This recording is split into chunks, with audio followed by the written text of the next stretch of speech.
પ્રગટ હોય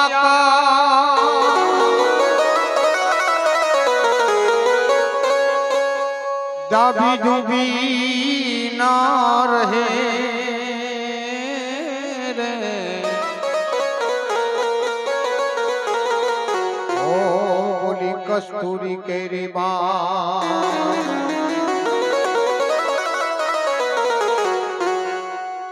કોઈએ આ જીવને વણઝારો કીધો, કોઈએ ભાડુથી બંગલો કીધો ને કોઈએ ભાડાનું મકાન કીધું, પણ આ જીવ જ્યારે સ્વર્ગમાં જાય એવું કહેવાય કે પરિવાર વાળા ભજન સત્સંગનો કાર્યક્રમ રાખે અને રામદેવ પીરની જ્યોત જલતી હોય અને ત્યારે પરિવાર એમને યાદ કરે છે અને એ યાદ કવિ એમ કહે છે